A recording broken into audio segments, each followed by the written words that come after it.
So let's get that. Get some people working underneath you. There you go. A direct mail. That's a good one. So how would you do direct mail, or you're going to just mail it out to the general population? Probably not. It would work. If you sent out 1 million mailers, I'm sure you're going to get some response, but it's going to cost you $500,000 to send it out. Right. But you'd want to send direct mail to, you can get lists, you can buy lists online. There are people who generate these lists who sell them for instance, maybe they have a list of out-of-state landlords. They might have a list of anybody who's behind on their taxes. They might have a list of anybody who's just passed away, like an estate attorney. Any list that's going to focus in on someone who might want to sell their house. Okay. Like I said, an out-of-state landlord, a lot of times they just can't handle it. They want to get out. Somebody who's just passed away, their heirs are going to want to sell it. Somebody who's behind on their taxes, behind on their mortgage. Okay. So those are the kind of direct mails that you'd want to send out to. Okay. Now, which way do you prefer? Which way do you think? And you're going to get different results, and I don't think there's necessarily a best way, because you want to kind of incorporate all of these, I would imagine. Yeah, there isn't a best way. There's probably a more efficient way, but that efficiency depends on how educated you are and how much experience you have. Like I said, you don't want to spend your time at the sheriff's sale until you get some real experience behind you. I like the sheriff's sale because I have the experience. I like the MLS because I know what I'm looking for. I don't do direct mail. I don't do looking through the newspaper. I don't look through Craigslist. And I don't because I don't have enough time. Right. You can only do so much of that. Right. Unless you have a team and somebody's doing this segment, someone's doing that. Because we buy, like right now, between 4 and 5 properties a month. But I have a team. And it's still difficult to balance all that. Right. So there's only so many hours in the day. I need to be a part of every deal as far as looking at the property and figuring out if that property is worth spending the money on. But if I had to do the direct mailing, if I had to do the networking, if I had to go through Craigslist and for sale by owners, if I had to look in the newspaper, if I had to look on the MLS every day, if I had to go through the sheriff's sale list, I would never have any time to buy something. Well, I think you have to pick a couple is what I'm saying. Right. And the thing with networking, too, I think that people should understand is that comes with, there's a patience level where that comes with time. Networking isn't something you can just dive headfirst into and be like, hey, guys, look, I'm here. That's, networking, yes, absolutely, you're always making those connections, but your network grows and grows and grows over time to the point where you don't even have to network anymore. Mm-hmm. Now the people that know you are networking for you. Yeah, they're seeking you out. There you go. Yeah, I guess starting out, this is the ones you could focus on, because typically when you start out, you have a low budget, or you have no money. So what on that list is free? Internet. Most of what's on here listed internet-wise, you can use. I would assume free of charge. So the internet, free, no charge. What else would be free? Let me see. Well, we're going to stay away from, obviously, sheriff's sale. Would the HUD site be... Oh, you need an agent for the HUD site. Well, you could still research it, research that. Anything on the internet is free. How about I help you out here? There you go. I'll help you out here. There you go. Thank you. I'm going to give you a hand here. You're drowning. I'm going to pull you out. Thank you. Networking. You said it. There we go. That is super free, right? Your 5-year-old son could say, hey, Sally's moving. Free. And you might have to pay him a referral for that, but... And use your social media accounts for that, guys. I mean, not enough people are using social media correctly. Just imagine if if you're an agent or if you're looking for a property. That's a great point. There's another one I don't use at all, and it's probably highly successful. You probably have a really good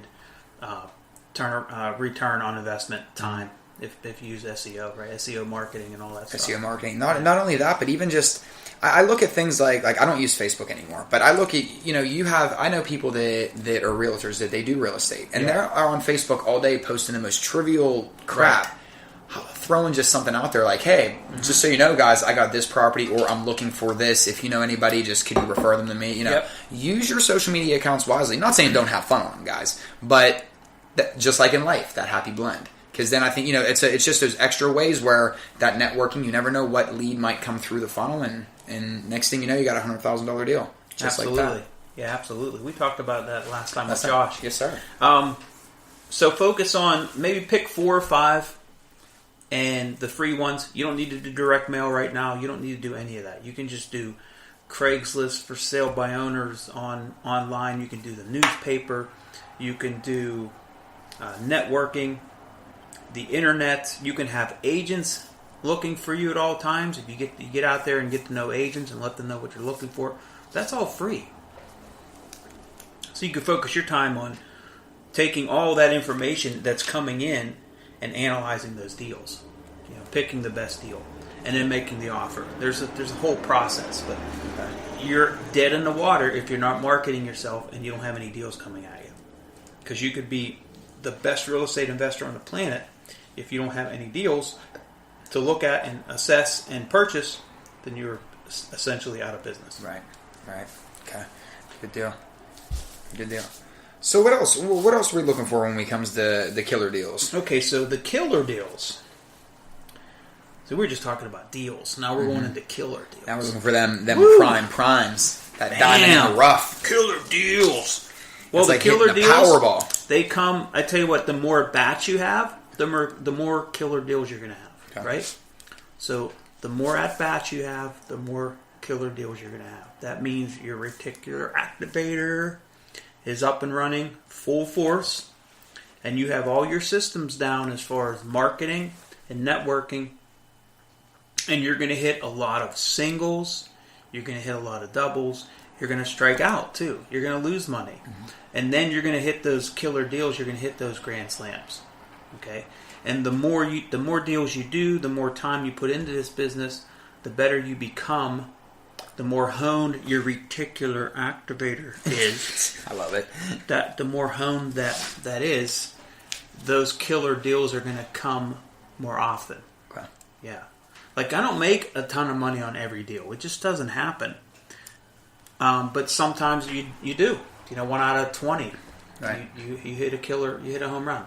And even, do you find that there's, granted the idea isn't to lose money ever, obviously, but is there, and like you said, you take everything with a learning lesson, but is there still value that even if you break even, or maybe there's just a small profit loss, I'm not talking anything major, is there still some value in that, because at least it's still that name recognition, it's brand recognition, it's getting your name out of there, or it's, well, or is it more the learning lesson? When you're an investor, I don't know if name recognition is super important. Not like if you were a real estate agent, you want everybody to know you sell real estate. Name recognition does have some value, but what you're looking at is when you find a deal, and I categorize them A, B, C, D, right? So A is the scenario, everything goes right, I make $1 million. B is I make a good margin. C is I make a few bucks, get out of it. Maybe I have to rent it because I can't sell it and I'm breaking even. The D scenario is, oh gosh, I made a mistake. I underestimated the repairs. I overestimated what I could rent it for. I overestimated what I could sell it for, whatever the case may be. And I'm going to lose $15,000. That's my worst case scenario. Now, can I live with that? Yes or no? If the answer is no, then do you pass on the deal? Probably. Yep. If the answer is yes, I can live with that $15,000 loss because I'm making $150,000 on these 7 properties over here, then you take the leap. Okay. But when you're first starting out and every deal is a D scenario, That's risky, yeah. then no, you don't even want to go past maybe a B scenario, or C would be like Even worst case. Right. Yeah. Right. So that's how you categorize whether you're going to buy it or not. Okay. What is the upside? What is the downside? Okay. The downside's too risky, then walk. Because there's no risk. There's so little risk in this business once you know what you're doing. Okay. But I think what we could talk about maybe on the one after this is just talking about, it's like the killer deals. Mm-hmm. So not only where to look for them, but like what does a killer deal look like, maybe, and what does an area look like that could potentially have killer deals, or potentially not be a killer deal now, but in 5 years it could be a killer deal. Okay. You know what I'm saying? Yep. You're hedging your bets on maybe if I buy in this area, that once, for instance, I'll use Lawrenceville. Children's Hospital came in there, and all of a sudden Lawrenceville became a hot thing. I mean, that doesn't necessarily mean that's going to happen every time. Right. Just because a hospital's opening up in a certain area doesn't mean that those areas that were really bad to buy in and really unsafe are going to be not unsafe and very high priced. Change doesn't happen overnight. No, sometimes it doesn't happen at all. Right. Right. So you don't know that. That's why you're hedging your bets on. So if I were to buy something over that's an area called Garfield, which is right next to Children's Hospital. Mm-hmm. And what's funny is, it's kind of weird. I'm just thinking about that now. So Garfield is right next to Children's Hospital, but Garfield did not take off. Lawrenceville, which is up the road a little bit, took off. Oh, okay. So why is that? I'm asking you because I don't freaking know. Maybe from an outsider looking in, you would almost think that maybe because it's too close to the hospital, because it's a little more high traffic area. Maybe outside in Lawrenceville, it's a little more. I don't know. That would be the only thing that I could think. But so Lawrenceville, super hot. Now Garfield is becoming super hot. Okay. So like in Garfield, I could have bought 100 homes over there 10 to 15 years ago for $10,000 a home. Now those same homes are probably $50,000 a home. Wow. So that's where, those are killer deals. If I had a crystal ball, I would have bought everything over there. But you can hedge your bets. Years later, let's say Children's Hospital is coming. So okay, I'm going to buy everything in Garfield. And let's say Children's Hospital doesn't come for 4 or 5 years because of delays in finance and whatever. And then it's 5 years after that the area starts to get hot. Well, can you hang in for 10 years? Right. You might not be able to hang there for 10 years. You might be losing money for 10 years. You might be dealing with high crime and high turnover and social issues that you don't normally deal with in a more wealthier area. Right. So can you hang for 10 years? Right. That's where that ABCD scenario really helps. So if you have deep pockets and you can hang for that 10 years and you can absorb those losses and wait it out, then do it. If you're a newbie and you're going to buy 5 properties in an area that you don't know is going to turn around, then that's probably not where you want to start. A lot of risk behind it. A lot of risk, yeah. I try to explain that to people, especially like out-of-state investors, and all they look for is like, a lot of them just look for a rate of return. Mm-hmm. Like, how much can I make on my money? I'm like, well,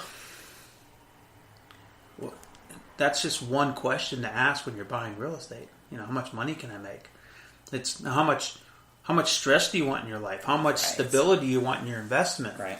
Do you want a really good school district that's just going to appreciate and you're going to get better quality tenants, but a lower initial return on investment? There's nothing wrong with that. Mm. If you want a lot of these out-of-state folks, even just in-state, out-of-state, doesn't matter. Investors, they just want to jump in and they want to make money like the big boys do. They just, right now. Instantly, right? They come in with big eyes and an even bigger wallet. It doesn't. You shouldn't look at it that way. You have to start in gradually with safe investments, learn your business, and then grow from there. It's almost like I'm continually learning every day. I learn something new and implement it, and I am by far not the savviest real estate investor, not even close. But I think too, I am fairly successul at what I do. You're very successful, and I'd like to think that it's one of those where the day that we all stop learning is the day that you're done. I mean, it's you always, every day you have to be learning something different, and I think that it's another way of saying this is be safely aggressive when you're just starting out. That way you're not getting into this, something like this. Like you wouldn't be able to sustain these 10 homes for 15 years. Like that's looking through rose-colored glasses, as we always say. Yeah. Just be smart at first. It's okay to be safe, to be cautious. Mm-hmm. It's a slow game. It's a slow game. It's a marathon. It's not a sprint. Yes. Yeah. Yes, sir. So do you want to maybe end this and then we can talk about we can end this maybe one. what to look for what does an area that's up and coming look like, or what should I be looking for? I don't know. We could try something like that on the next one. So here's what we're gonna do. The first ever. What are we gonna do, Adam? This is the first ever cliffhanger ending. Whoa! It's like the Sylvester Stallone cliffhanger ending. Like at the end, wow. We need him back in here and going. Ugh. So it looks like what we're gonna do, guys, is the next episode coming up. We're gonna talk about